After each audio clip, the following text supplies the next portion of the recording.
পূর্ব লন্ডনের একটি রেস্টুরেন্টে বৃহস্পতিবার কুমিল্লা ওয়ারিয়র্স ক্রিকেট ক্লাবের ২০২৫ মৌসুমের জার্সি উন্মোচন অনুষ্ঠিত হয়েছে। এতে ক্লাবের সদস্য, খেলোয়াড়, স্পন্সররা অংশ নেন। ২০২০ সাল থেকে ক্লাবটি ইংল্যান্ডের স্বনামধন্য ন্যাশনাল ক্রিকেট লিগে খেলছে। এবারও তারা একই লিগে অংশ নিচ্ছে।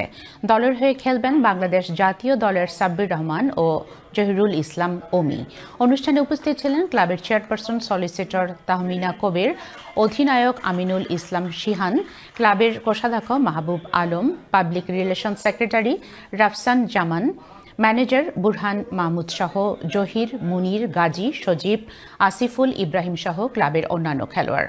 ক্লাবের প্লাটিনাম স্পন্সর LB গ্রুপের প্রতিনিধি সানি ও গোকুলও অনুষ্ঠানে উপস্থিত ছিলেন। জার্সি উন্মোচন শেষে ক্লাব কর্মকর্তারা বলেন, এই বছরের গল্পটা একেবারে আলাদা।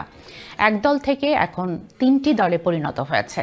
ক্লাবে এখন 50-এরও বেশি সদস্য। জাতীয় ও আন্তর্জাতিক খেলোয়াড়দের পাশাপাশি স্থানীয় অনেক প্রতিভাবান খেলোয়াড় ক্লাবের সঙ্গে যুক্ত হচ্ছেন। আমরা কুমিল্লা ওয়ারিয়র্স ক্রিকেট ক্লাব, এখানে আজকে আমাদের 6ষ্ঠ বছর পূর্তি। আমাদের এখানে আমরা ক্রিকেট সিজন খেলি। আমাদের এখানে আজকে কিট লঞ্চ হয়েছে। আমরা কিট লঞ্চ করছি। আমাদের 2025-এর যে মৌসুম আছে, 25-এর মৌসুমে আমাদের জার্সি উন্মোচন করছি। পাশাপাশি আমাদের যারা স্পন্সর ছিল তাদেরকে একটা অ্যাকনোলেজ করছি। আমাদের 3টা টিম আছে। সব প্লেয়ারদেরকে এখানে বেসিক্যালি সিজনের পূর্বে আমি দ্বিতীয়বারের জন্য কুমিল্লা ওয়ারিয়র্সের হয়ে খেলছি এবং আশা করি গতবারের থেকে এবার আমাদের রেজাল্ট অনেক ভালো হবে। আর এই বছর আমাদের 3টা টিম, তো আশা করব আমাদের যাত্রাটা সুন্দর হবে। নেক্সট রবিবারে আমাদের প্রথম ম্যাচ।